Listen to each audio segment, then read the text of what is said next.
मित्रांनो, कल्पना करा, एक दिवस तुम्ही उठता आणि समोर तुमचंच फ्युचर व्हर्जन उभा असतो. शांत, कंपोज्ड, सक्सेसफुल, आणि तो तुम्हाला एकच प्रश्न विचारतो. तुम्ही एवढा वेळ कोणावर खर्च केला? स्वप्नांवर की डिस्ट्रॅक्शन्सवर? आपण सगळे म्हणतो वेळ नाही, वेळ कमी आहे, पण खरं बघितलं तर वेळ कधीच कमी नसतो. कमी असते ती आपल्या प्रायोरिटीजची क्लॅरिटी. कधीकधी आपल्याला वाटतं की आपण बिझी आहोत, पण रात्री डोळे मिटले की आतून एक आवाज येतो, आज काय बदललं? आज काय पुढे गेलात? आणि तेच अनकम्फर्टेबल उत्तर आपल्याला आयुष्यभर मागे ढकलत राहतं. नमस्कार मित्रांनो, द इनर कोडमध्ये तुमचं मनापासून स्वागत आहे. इथे आपण फक्त प्रॉडक्टिव्हिटी नाही शिकत, आपण स्वतःचं आयुष्य परत कंट्रोलमध्ये आणायला शिकतो. इथे आपण बाहेरचं नव्हे, आपल्याच आतला कोड डिकोड करतो. आज आपण बोलणार आहोत एका अशा पुस्तकाबद्दल जे तुम्हाला सांगतं, time is not running out, you are letting it slip. Garlan Colson यांचं how to stop wasting time हे फक्त एक प्रॉडक्टिव्हिटी बुक नाही, हे एक मिरर आहे जे तुम्हाला दाखवतं की तुमच्या दिवसात आणि आयुष्यात कुठे कुठे वेळ हातातून सगळ्यात जास्त निघून जातो. तर मित्रांनो, व्हिडिओ शेवटपर्यंत पहा, कारण कदाचित हा तोच क्षण आहे ज्यापासून तुमचं आयुष्य बिझीपासून प्रॉडक्टिव्हला वळणार आहे. चला तर मग सुरुवात करूया.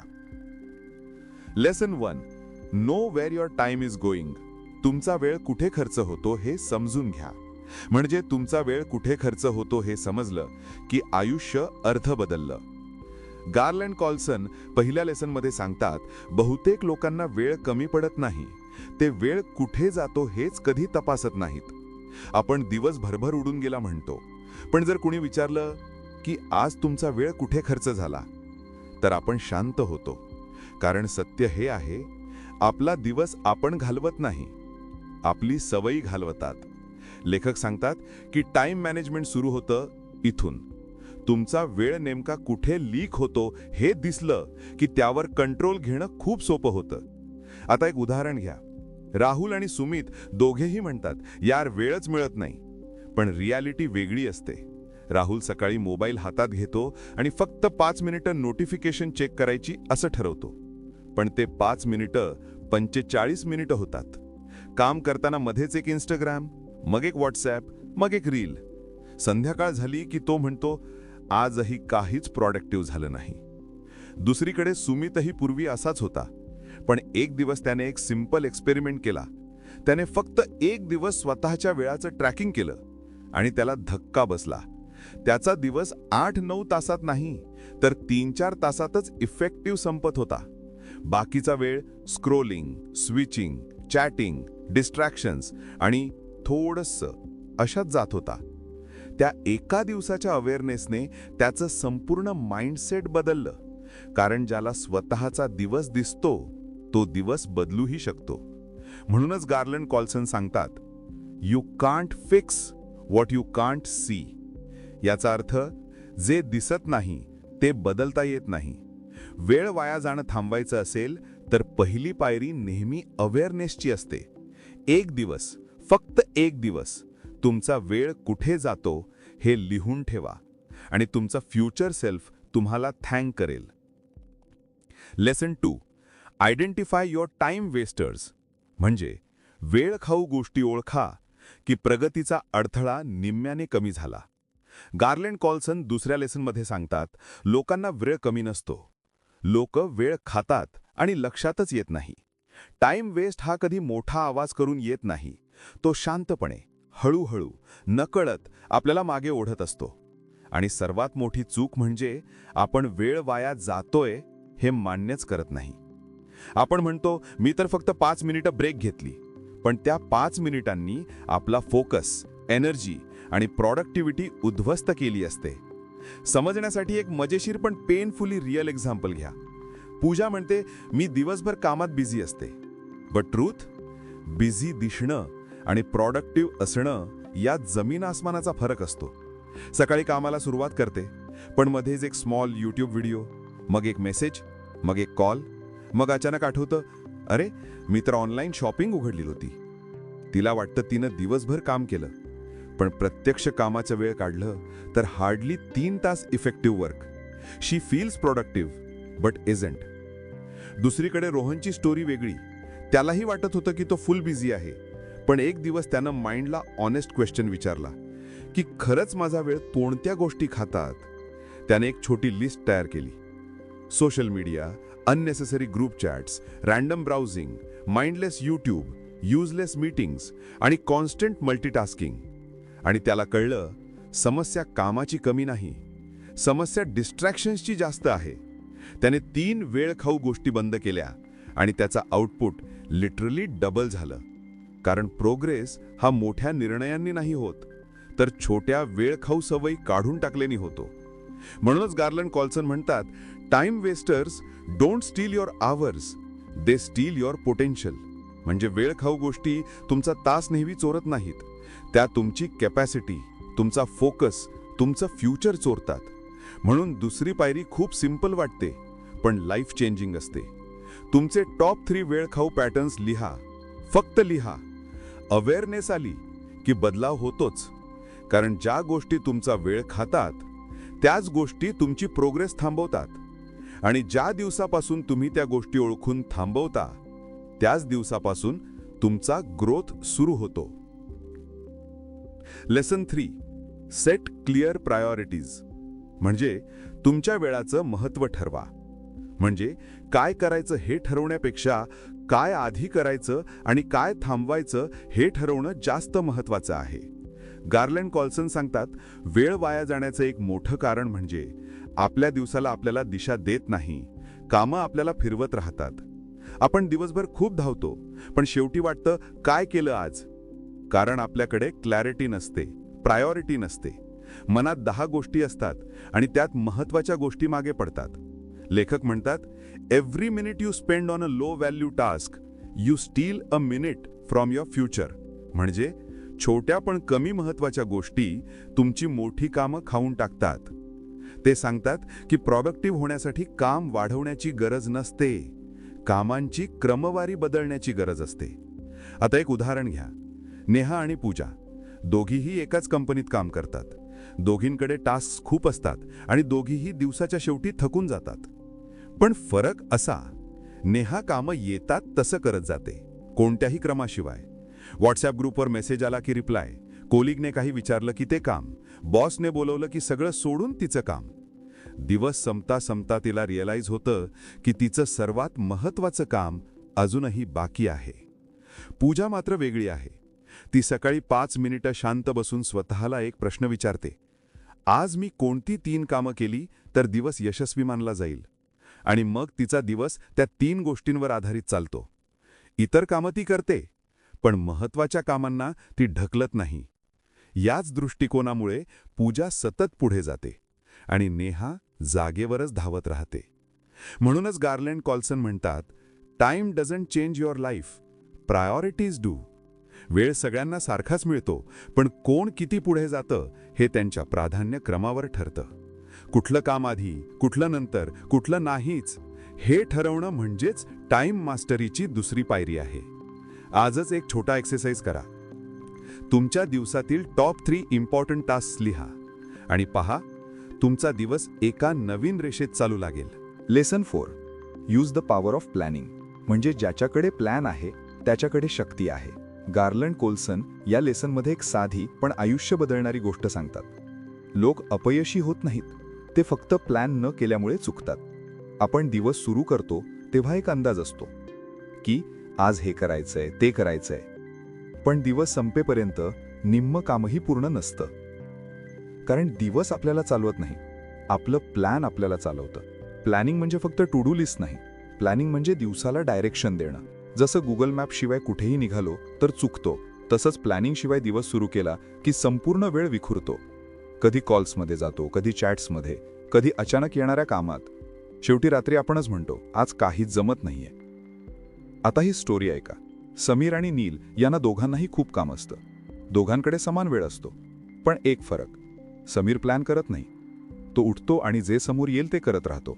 त्यामुळे त्याचा दिवस खूप बिझी वाटतो, पण आउटकम्स फार कमी असतात. नील मात्र रात्री झोपण्यापूर्वी 10 मिनिटं घेतो. तो उद्याचा दिवस 3ही भागात विभागतो. एक म्हणजे टॉप 3 इम्पॉर्टंट कामं, दुसरं रुटीन कामं आणि तिसरं बोनस कामं, म्हणजे टाईम मिळाला तर. दुसऱ्या दिवशी नील उठतो तेव्हा त्याचा दिवस आधीच ठरलेला असतो. तो कुठे लक्ष द्यायचं, कुठे टाईम वाया जाऊ नये हे स्पष्ट असतं. परिणाम, समीर दिवसभर धावत असतो, नील मात्र कमी धावून जास्त अचीव करतो. गार्लंड कोल्सन म्हणतात, planning turns chaos into clarity. म्हणजे प्लॅन नसला की गोंधळ निर्माण होतो, पण प्लॅन असेल तर जीवन खूप स्पष्ट होतं. जर तुम्हाला वेळ वाया जाणं थांबवायचं असेल तर प्लॅनिंग करणं ऑप्शनल नाही, ते आवश्यक आहे. रोज 10 मिनिटांची प्लॅनिंग तुमचं प्रॉडक्टिव्हिटी 2 ते 3 पट वाढवू शकते. प्लॅनिंग नंतर दिवस तुमचा होत नाही, तुम्ही दिवसाचे मालक होता. Lesson 5, break tasks into small steps. म्हणजे मोठं काम अवघड नसतं, त्याचं मोठं दिसणं अवघड असतं. गार्लंड कोल्सन या लेसनमध्ये सांगतात की बहुतांश लोक कामामुळे थकत नाहीत, तर कामाच्या आकारामुळे घाबरतात. कोणतंही मोठं गोल, प्रोजेक्ट, साईड हसल, कोर्स, तयारी, वजन कमी करणं आपण सुरूच करत नाहीत, कारण डोक्यात एकच विचार येतो, हे खूप मोठं आहे, कुठून सुरू करू? खरं तर फक्त एकच कारण असतं, आपण काम कंप्लीट बघतो, स्टार्ट कुठून करायचं ते बघत नाही. लेखक म्हणतात, small steps create big progress. म्हणजे काम लहान दिसलं की मन त्याला करायला तयार होतं. आता एक जिवंत उदाहरण पाहूया. अक्षयला एक सर्टिफिकेशन एक्झाम द्यायची होती. 300 पेजेसचं सिलेबस, 40 व्हिडिओज, 20 असाइनमेंट्स.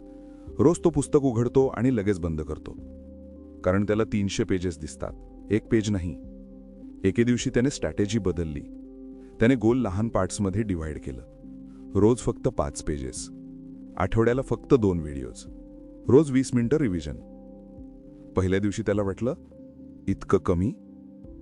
पण त्या कमीनेच त्याला कन्सिस्टन्सी दिली. आणि 3 महिन्यांनी काय? ज्या पुस्तकाला तो हात लावायला घाबरत होता ते पूर्ण झालं. एक्झाम क्लिअर झाली. कॉन्फिडन्स वाढला. कारण मोठा पर्वत चढायला शिडी लागत नाही, लागतात छोटे स्थिर पायऱ्या. म्हणूनच गार्लंड कोल्सन म्हणतात, your brain resists big tasks but welcome small wins. मोठं काम मेंदूला ओव्हरलोड देतं, पण स्मॉल स्टेप मेंदूला करू शकतो असं वाटायला लावतं. मोठं करण्यासाठी मोठं सुरू करायची गरज नाही, मोठं करण्यासाठी लहान सुरू करा, दररोज थोडं थोडं. Lesson 6, avoid multitasking. म्हणजे एकाच वेळी सगळं करण्याचा प्रयत्न केला की काहीच नीट होत नाही. गार्लंड कोल्सन या लेसनमध्ये एक महत्त्वाची गोष्ट सांगतात की बहुतेक लोकांना वाटतं की मल्टीटास्किंग म्हणजे स्मार्ट वर्क, पण वास्तव अगदी उलटं आहे. मल्टीटास्किंग तुमचं काम दुप्पट करत नाही, तुमच्या चुका दुप्पट करतं आणि तुमचा वेळ अर्धा करतं. लेखक म्हणतात, मेंदू एकाच वेळी एक काम परफेक्टली करू शकतो. मल्टीटास्किंग म्हणजे मेंदूला सतत काम बदलायला लावणं, बॅक टू बॅक स्विचिंग. आणि प्रत्येक स्विचिंगमध्ये सेकंद नाही, मिनिटं वाया जातात. थकवा येतो, फोकस मरतो, आउटपुट खराब होतं. आता एक रिलेटेबल स्टोरी पहा. नेहा एकाच वेळी 3 कामं करत होती. लॅपटॉपवर काम, मध्येच फोन चेक आणि त्यातच म्युझिक प्लस चॅटिंग. तिला वाटायचं की ती सुपर प्रोडक्टिव्ह आहे, पण दिवसाच्या शेवटी काय? काम अर्धवट, डेडलाईन्स चुकलेले आणि डोकं गरगरलेलं. एके दिवशी तिने एक सिंपल रूल लावला, एक वेळी एकच काम, 45 मिनिट्स डीप वर्क प्लस 10 मिनिटं break, phone silent, no switching, no distraction. पहिल्या आठवड्यातच तिला कळलं की ती आधी 3 तासात जे करायची ते आता 1.5 तासात होतं. स्ट्रेस कमी, इफिशियन्सी डबल, क्लॅरिटी वाढली. कारण मेंदूला शांतता दिली की मेंदू तुमच्यासाठी चमत्कार करतो. गार्लंड कोल्सन म्हणतात, multitasking is the enemy of focus and focus is the foundation of productivity. म्हणूनच कामं वाढली म्हणून मल्टीटास्क करू नका. कामांना प्रायोरिटी द्या आणि एकाच वेळी 1 तास करा. तुमचा वेळ, तुमची ऊर्जा आणि तुमचा आउटपुट तिन्ही वाचतील. Lesson 7, create focus blocks. म्हणजे फोकस्ड कामासाठी वेळेचे ब्लॉक्स तयार करा. गार्लंड कोल्सन या लेसनमध्ये सांगतात की बहुतेक लोक काम जमत नाही म्हणून त्यांचं काम अपूर्ण राहत नाही, तर एकाग्रतेचे खरे मोमेंट्स ते कधीच निर्माण करत नाहीत म्हणून राहतं. आपण दिवसभर काम करतोय असं वाटतं, पण खरं पाहिलं तर आपण सतत स्विच करत असतो. WhatsApp, calls, small talk, browsing, अचानक आठवलेली कामं. यात एक डीप फोकस मोड तयारच होत नाही. लेखक म्हणतात की हाय क्वालिटी आउटपुट हे वेगळ्या टॅलेंटमुळे नाही, तर या एकाच गोष्टीवर अवलंबून असतं. तुम्ही अनइंटरप्टेड कामाचे ब्लॉक्स तयार करता का?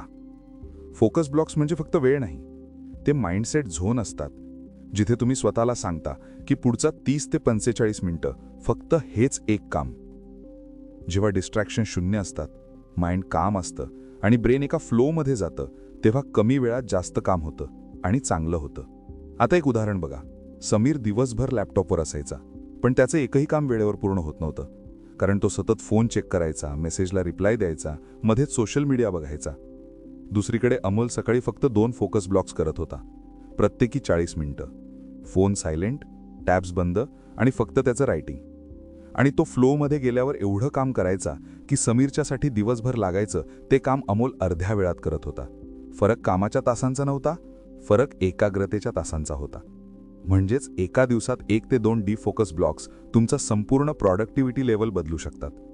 कमी वेळ पण 0 डिस्ट्रॅक्शन, हेच आजच्या काळातलं खऱ्या अर्थानं सुपर पॉवर आहे. Lesson 8. Learn to say no. नाही म्हणायला शिका. गार्लंड कॉल्सन सांगतात की लोकांचा वेळ सर्वात जास्त वाया जातो तो शत्रू किंवा डिस्ट्रॅक्शन्समुळे नाही, तर नाही म्हणता न आल्यामुळे. आपण सगळे कोणालाही दुखवू नये म्हणून, वाईट वाटू नये म्हणून किंवा नंतर करतो म्हणत होकार देतो. आणि हळूहळू आपला दिवस दुसऱ्यांच्या कामांनी भरत जातो. स्वतःचं काही उरतच नाही. लेखक म्हणतात, जर तुम्हाला वेळ वाचवायचा असेल, एनर्जी जपायची असेल आणि आयुष्यात मोठं काही बनायचं असेल, तर नो हा शब्द शिकणं हे एक स्किल नाही, तर सर्व्हायवल टूल आहे. कारण प्रत्येक येस म्हणजे तुमच्या वेळेचा, फोकसचा, फ्युचरचा एक तुकडा. आता एक उदाहरण घ्या. अमेकडे स्वतःचे महत्त्वाचे गोल्स होते, फिटनेस, साईड प्रोजेक्ट, एक्झाम्स. पण ऑफिसमधले सरकारी म्हणाले की थोडा वेळ देणार, हे फाईल पाहून सांग, हा काम कंप्लीट कर. आणि तो नाही म्हणू शकत नव्हता. दिवस जात राहिला, त्याची पर्सनल प्रोग्रेस शून्यावर आली. दुसरीकडे प्रियंका पण हेल्पफुल होती, पण तिने एक सिंपल नियम केला. जर हे माझ्या आजच्या प्रायोरिटीला डिस्टर्ब करत असेल तर विनम्रपणे नाही म्हणायचं. सुरुवातीला थोडा ऑकवर्ड होतं, पण काही दिवसांनी लोकांना तिची बाउंड्रीज समजल्या आणि परिणाम तिचा वेळ तिच्या कंट्रोलमध्ये आला आणि तिची ग्रोथ इतरांपेक्षा दुप्पट झाली. म्हणजेच नो म्हणजे उद्धटपणा नाही, तो तुमच्या फ्युचरचा संरक्षण कवच आहे. जेव्हा तुम्ही अनावश्यक गोष्टींना नाही म्हणायला शिकता, तेव्हा तुमचं येस योग्य लोकांसाठी आणि योग्य स्वप्नांसाठी मोकळं राहतं. Lesson 9. Remove distractions from your environment. वातावरणातील डिस्ट्रॅक्शन्स दूर करा. गार्लंड कॉल्सन सांगतात की फोकस हरवण्यामागे मुख्य कारण आपलं एन्व्हायरमेंट असतं.